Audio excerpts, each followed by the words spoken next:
and the great Vinney Smile Chopra. Vinney, it's so good to see you back from Hawaii. Welcome home. Oh, it was great time, brother. Great time. Especially anytime we can make memories with the children, with our Neil and Monica and my family, Kanchan, my wife. We love that. I mean, I love that. We work so hard, so hard. Then it's good to have rewards now and then so that they can feel, why daddy's working so hard. So it It was does fun. help. Yeah. And so Neil's retired. Monica works Yes. inside Mo Neil, your Yes. investment company. Today's wealth principles: put all your eggs in one basket and guard that basket like gold. So, for people who are listening, we do this Abundance Thursdays every Thursday at 9 a.m. Pacific Standard Time. That's on the West Coast, and 12 Yes. p.m. Eastern Standard Time. This is coming from Vinny's experience as an investor who came to this country with $7, went and raised $220 million, bought over $1 billion of real estate, and in multifamily, he's a monster. He's done it in hospitality. He's done it in senior assisted livings, and now he does it on a smaller degree with RALs for his own personal investments. He's been invested in over 30 different businesses. And one of the things that Vinny brings to the table is this desire to improve people's mentality. So the mindset of abundance, this profitability, positivity brings profitability is even one of the names of his books. So as we Yeah. go through these wealth principles, we get Vinny's perspective as somebody who has been around for a little while. He's 73 years young. And I like to take his notes that he sends me in advance of jumping on these calls.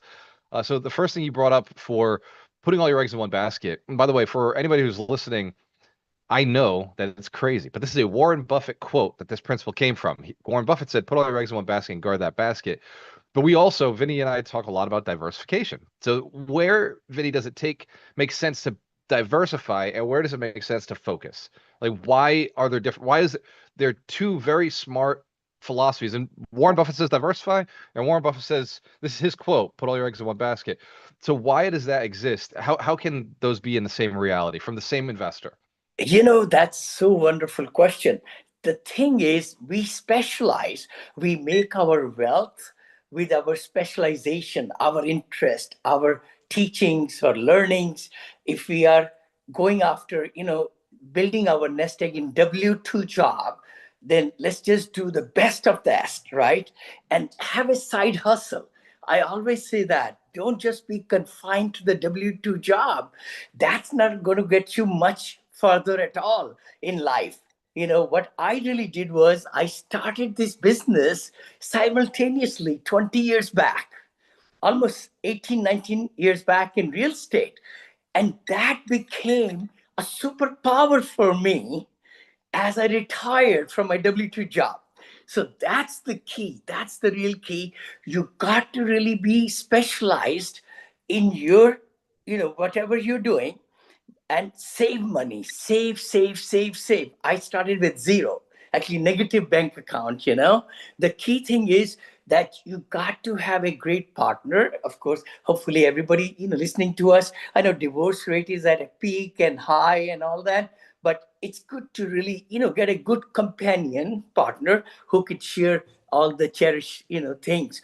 The key thing is to also have a side hustle. So you build wealth with W-2 plus the side hustle, which is of your interest. That is the big thing. You don't feel like it's work, but when you have free time, you're learning, you're attending webinars, you're going to boot camps, you're talking to, like in our case, investors, we are syndicators, you and I both. That way, we are asking our family, friends, people we know, hey, invest in the deal. And we work hard to find the deal. 70% or 80% of our efforts pay them the dividends, the cash flows and upsides, and we keep 30% or 20%, which is pretty substantial, when you're talking about commercial properties and things like that. So I would say Warren Buffett is right in the sense that you got to really put eggs in the basket of specialization, but then you guard it. That's just like he says in the stock market, right? Rule number one, never lose your principal. And then number two, go to rule number one. Never forget rule number one: never lose the principle. So, Vinny, you said something that I got to jump on because a lot of people hear this. They say you got to enjoy something, do something that you love. If you had the choice of spending time with your family or going on hikes or traveling the world or doing real estate, I assume you'd actually probably spend time with your family and go on hikes and travel the world. So you had to fall in love with real estate. How did you fall in love? Because it's not natural to any of us. You're an engineer, right? I came from the accounting background. Yes, I know that there are many days I don't love real estate. There are many days that yeah, I do it because it does create wealth. It does create that, like you said, that side hustle that creates that ability for people to have options and financial right. freedom. How do you fall in love with something that maybe you're not good at? Because I know there's a lot of people who've come to me and said, "Oh, I'm an artist. Yeah. I want to do what I love." Well, art historically doesn't pay to the degree that real estate does. It doesn't. It doesn't. I would say definitely there are ups and downs, days in my life. I'm a very positive person, enthusiastic person, but guess what? Every day I have ups and downs, but I minimize them. I look at, okay, what's going right, what's going wrong, and where we have accomplished so far. So keeping in touch with reality plus the vision, the faith and vision is big thing, right? So I would say we were doing single family homes since we got married. 45 years we've been married. About 40 years back, we started buying single family homes with whatever money we could save and things like that. But then revelation came that we cannot grow, we cannot build wealth with single family homes. I built some ground up also in Bakersfield, Shafter area, California, custom homes. But the key thing is you got to find an avenue which can grow your, some people are into startup. They are really good at finding the right golden nuggets, and they put one out of 100 maybe will be a good winner, right? Unicorn. But try to find what you like the best. In my case, it was real estate. And my peers, my friends, whenever we meet every weekend, Indians meet every weekend, every 2 weeks, and they were talking apartments and other things and industrial. So that grows on you. And that's when 20 years back, I think somebody said, Vinny, apartments are a great way to really give away the single family homes because they don't make much money, but 20 different residents in one location or 50 residents, that's what caught my engineering mind. I said, that's it, Vinny, this is my calling. I'm going to learn this business of multifamily. I didn't know LOI what it meant. Letter of intent. I never did letter of intent for single family homes. You just buy the building, right? As a house. But then my friend gave me on a napkin at a restaurant, Vinny, LOI contains this, this, this, this. I brought it home literally and I Googled it. I said, what is LOI? Then COC, cash on cash. I didn't know what it was. LTV, loan to value, all those things. But here is a guy 20 years back, didn't know anything about anything. And now I'm teaching and writing books. And I was able to raise $220 million. I just raised 7 million just recently for the hotels. I've got 3 hotels on the table right now, which are from the lender, from the bank. And I need to raise more money. Anyway, so essentially, The work never ends. it never ends. And it's not work. That's what my wife says. You're Because raising capital is really just putting your friends' money to work for them. So you're doing customer service.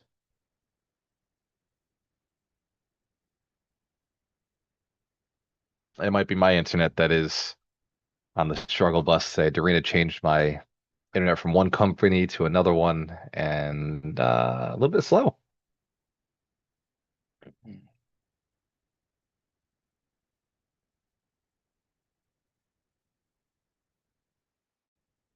Well, on the off chance that I have service and Vinny doesn't, let's run through some of the things he's already talked about. Specialization beats randomization. In fact, one of the examples that Vinny shared with me earlier was, welcome back, Vinny. Is that me or was that you? You're muted, brother. okay. There we go. No, I could Welcome see. back. Yeah, thank you. Thank you. No, I think the beauty is that we got to always be looking at ways how can we grow our money. I mean, savings are important, but savings in a bank account is not worthwhile. The inflation is there, right? But what we need to do is to put the money in diversified assets so that the money grows. That's the big thing. You got to, if you're not really thinking about how to make money grow, how would you retire one day? This is the truth. So we talked about specialization beats random diversification, but diversifying to protect yourself once you have wealth makes sense. You shared a little story with me in the chat. You said diversifying too early is like watering 10 seeds with a teaspoon. Focus Yes. on growing one mighty tree first, Yeah. then plant the orchard. So people with a 9 to 5, they've got to save. You've got to save. People who are investing focus on one asset class, focus on one industry, one Yeah. market, get Yes. really good at it. And then you can spread out and diversify.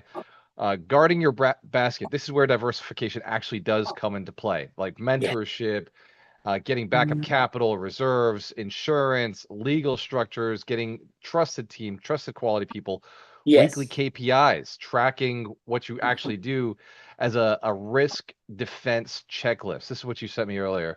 Yeah. So going into the fourth one you sent me was wealth building requires focus. Wealth protection requires diversification. One of the hacks that you have is the 70% primary wealth vehicle. So you pick your primary wealth vehicle, you put 70% there, diversifying 20% in the beginning, and then 10% is for extreme high upside opportunities. Yes. This is not financial advice. This is not legal No, not advice. at This is all. not any of that. But, We are not Vinny, I got CPAs to or ask you, attorneys. Yeah. what has been your primary vehicle over the last 17 years? I would say it's been combination of my putting monies in the biotech companies, startup companies, cloud defense, accounting softwares. I have invested a lot of my money into real estate because I control the real estate. So I'm always general partner in every deal, 43 deals, 43 or so now. But the key thing is you got to make sure what you are showing to your investors, you believe in it. So I would put money as a GP, my sweat equity, and all my things, and also LP, limited partner, so that when investors get paid, I get paid too. I get paid twice because I dip it here and dip it here, right? You know, the other hotels, we did very, very well. I've done in hotels in 7 years now. I've been learning the intricacies of it and how to find them, what to do, how to manage with a third party. I'm not certified. My company's not certified to, do Marriott's operations and all. But we manage the manager, we call it, right? Similarly with our senior assisted living. So multifamily has been the bread and butter, which now it's coming back again. Last 3 years have been very difficult, you know that too, you know. And then apartments are on steroids when I call hospitality hotels. COVID took down lots of hotels down. That's what we are buying now. We are buying those distressed foreclosures, but beautifully built 6 years back, 5 years back. It's amazing that COVID was so long ago, but the impact is now trickling out and it's in the hospitality space. Everybody thought that the hotels were going to lose their shirts in during COVID, but it actually took them years to Yes, to finally let go and say, you know what, this isn't going to work out. We over correct. leveraged ourselves. We got Yes, yes. Yeah, looks like we have some challenges with the internet today. behind, and now only now. Yes, it's my side. Oh, it's no problem, no problem. But I think I remember Xfinity. Sometimes they say, Vinny, we're going to double your speed, and my whole thing, was cut in half somehow. I don't know how. Yeah, Dorina just changed my company.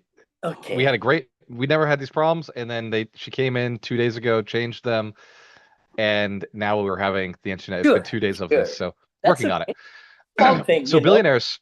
He'll get. Billionaires, they focus. Like one that everybody knows is Elon Musk, and that is a billionaire who's focused on Tesla for a very strong period of time. But early Yes. before that, he had Zip2, one company. Then he had PayPal, one company, exit. Yep. Then he had Tesla, Yep. one company, and he started SpaceX at the same time. But SpaceX. Tesla was really just a passive investment. He Yes. wasn't really involved in Tesla at the beginning. He was just a heavy investor, and Hmm. SpaceX was his company. That that is somebody who's an anomaly. But for the first three companies, he only had one company at a time. Hmm. If you were to give somebody advice, somebody who, because I see this all the time, the real estate agent who's also a property manager, who's also wholesaling, who's also doing flips, who also has single family rentals, and has not gotten into multifamily, has not gotten into hospitality, has not done a syndication yet. They're like running these five or six different businesses. How do you know which one to focus on? How do you decide You which is know, the right one to actually put all your eggs in that I'm basket? so glad. I'm so glad you asked me this question. I have gone through that. It's called Benjamin Close, deal, where you take one piece of paper, you draw a line in the middle, and on the left side you write all the good reasons why you're doing what you're doing, and on the right what you hate about it and what we need to change. So look at five different things if you are investing in, where are the results coming? See, because if the results in the last 1 year are not strong, there is something wrong in that business that you need to fix or get rid of it because time is limited. Everybody's got the same amount of time. You got to look at out of five different streams of incomes or businesses, which ones you like the best, you get kick out of it, you feel like it's not work. That's where I will concentrate. What you love and what's bringing results, and then drop maybe out of five, three, drop them, take two horses, I say, and you be the jockey and take it to the next level. This is good. I think this is what a lot of people need to hear right now. During this time, it's this nice season. The holidays are coming. Thanksgiving's right around the corner. Christmas, New Year's, we're celebrating. But it's also a time where you get to look at what you're going to do over the next year, make decisions on what the past year has presented before we set our New Year's resolutions. Spend some time in revealing the past, revealing or reviewing. So number six, you said focus builds confidence. Why is it that the more you focus on a thing, you get better at a thing? Why is it that the more you spend time with a thing, you seem to know more and you have more confidence? What is that? What creates that, Vinny? And See, what's I an say example of it? focus when you're focused in one particular channel, your blinders on, you really think a lot about that business, those systems, what's right, what's wrong. You find the competition, what they are doing in that particular line of business, and you find time to learn what you don't know. So focus is power. I always say that. Just like magnifying glass, right? Outside in the sun, if you put the magnifying glass on the back of your hand, and if it's not focused dot, your hand will not burn. The backside of the hand won't burn. That's action.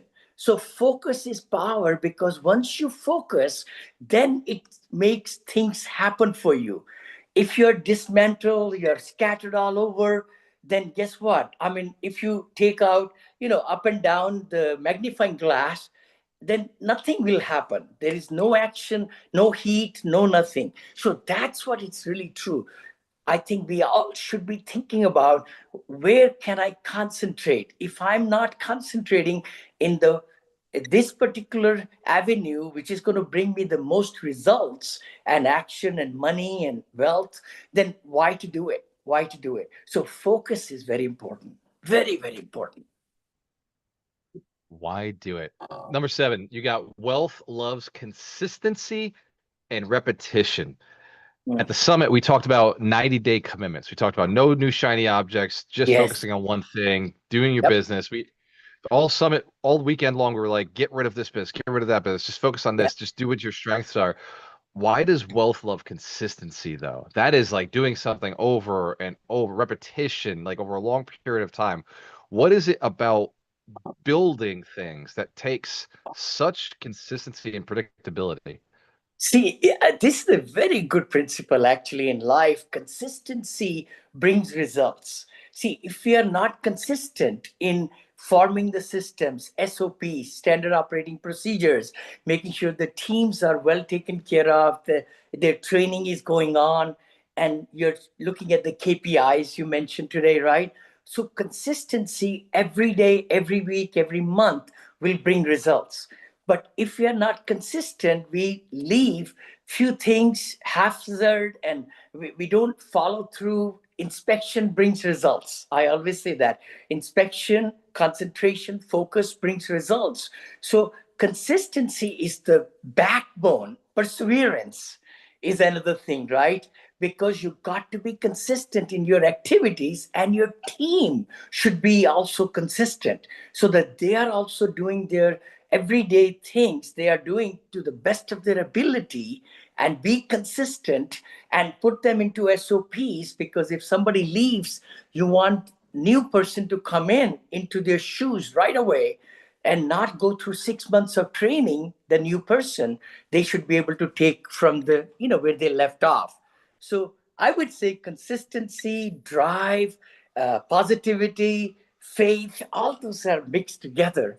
But we can only be good at anything if we are consistent, consistently doing the things that need to be successful. Just like somebody, I remember, they say successful people do the habits, or they form the habits and they do it consistently, that unsuccessful people don't like to do.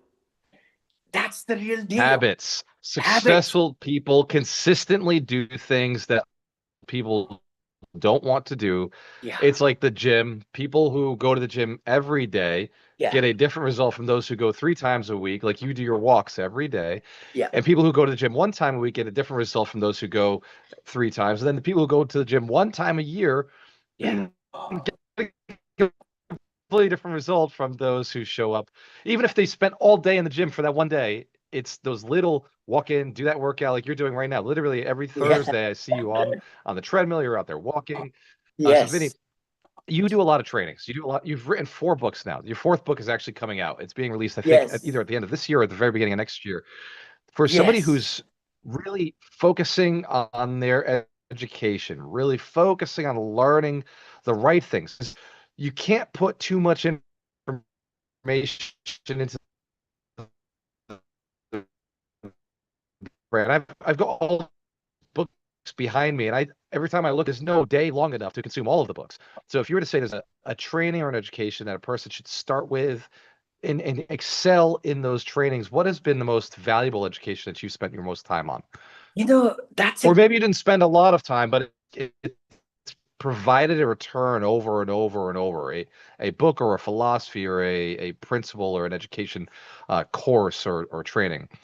I would say definitely, when I was writing my hospitality book, I've been in hotel business for 6 years now, 6, 7 years, going on 7 years. And the more you want to give to people when you write a book or do a seminar or a webinar, teaching is twice learning. I always say that because you want to research more, you want to understand the principles more, what you already know, and then you impart knowledge to other people. So actually, it's a good thing for me to really put my ideas together. It took me a year and a half to write the hospitality book, because first draft, second draft, third draft, you look at it, you say, no, no, no, this is not good. This is not good. Like that, right? So I would say, to be able to be an authority in your field, you want to learn as much as you can and write some white papers, write some ebooks, smaller ebooks, and try to put the concepts that you understand in simple ways so that other people can also paying it forward, we call it, right. So there are lots of This books, is by this the is way. such a good strategy. Yeah. So what you're suggesting is in order to learn a subject, go and teach the subject like they used to have us do in school, that you put the white paper together, you put the essay together. Doreen and I have this project we're working on inside of our house where we're actually writing down the family wealth principles. We're Oh, taking good. Yeah. how we want our sons to be able to operate with money. And we're actually documenting, here's how real estate works, here's how personal financial credit cards work, or how the credit system works. And that has been very educational for us because we're asking ourselves, well, how do we want to address that? How do we want our children to address that? So Right. for anybody who's at home listening and saying, like, taking this in, and maybe it's time for you to start documenting the things you've learned or the things you'd like to learn, maybe start documenting it as if one day you were going to teach it to somebody. What a powerful tip, Vinny. That Thank you. has to be one of the coolest things you've ever said. And you've said a lot of cool things. I remember, 7, 8 years back, when people started to know me a little bit more in multifamily, they'll reach out to me and everything, and I'll have the same answers because, you have what you believe in, you're able to conceptualize and explain that. So my team said, Vinny, why don't you start recording? So I started to record in a small, dictaphone or whatever. But then I started videotaping myself. So I know one time I bet if we put together 9,000 some different video recordings, that I have done, and then we put together 972 in my course. I remember my big course. Then we brought it down to 176 or something now. But the key thing is once you feel you have understood the concept, jot it down, like you said, or speak into, or just video and save it. I think I have close to 9 terabyte of the videos, 9 terabytes. Yeah. Absolutely amazing. So if Vinny, if somebody wanted to get in touch with you, they go to vinnychopra.com. There's the two trainings you do monthly now. Yeah. You can go to vinnychopra.com/events, or you can go to Eventbrite and then just type in Vinny Chopra and find out what Vinny's going to be teaching. He teaches bi-weekly, so every 2 weeks, not two times Yes. a week. And we Yes. do this Abundance Thursdays every Thursday at 9 a.m. PST, 12 p.m. EST. Ladies and EST. gentlemen, cheers to your success. Oh, we got one more. I'm Yep, doing a good. webinar on oil and gas investing. I've invested a lot of money in oil and gas, and guess what? The oils are blowing up. Oh my gosh. I mean, so many. This is a fund, actually, but 4 o'clock p.m. today, you can just go to Eventbrite, just get a free ticket and join. I think 57 people registered because we just set it up last week. So we have a great presentation today, 1 hour, and we'll be doing cutting reels and everything. Specialists will be with me in the webinar, so it's going to be fabulous and 100% write off as a general partner. That's the beauty of it. In oil and gas, you get 85% payback, negative K1 as a general partner first year, and then 15% you get later on. And you get dividend of 7 to 12% per year also. It's mind blowing. It's mind blowing. Doreen and I invest a little bit in oil, and we get like 10 to 12% every single year, and it Yep. comes in monthly as a monthly payment. It's and this is again not financial advice. In fact, go to Vinny's Yes. call. It's 4 p.m. EST, 7 p.m. No. EST, so East Coast. Yeah, 4 p.m. PST, 7 p.m. Yep, EST. Today only, today Thursday, only. which we do Abundance Thursday. We'll do one next month also, not next year, next month also. But this is the time if you are looking for some good write-offs in 2025 as a hedge against your income, W2 income, because it's a GP shares that you get. Yeah. And Vinny, if somebody wanted to get onto because you'll record that and post it inside your newsletter, will you send an email out with that recording? Actually, yes, we'll be putting in social media on my YouTube channel. We'll be cutting into pieces, all that. It's a 1 hour show. It'll be recorded professionally and then cut into pieces and out there. If you'd like to reach out to me, to get the link for today, just reach out, Vinney Chopra. Yeah. Awesome. In that case, ladies and gentlemen, Thank you, cheers to brother. success. When you have a choice, I always work with the best. We'll see you next week.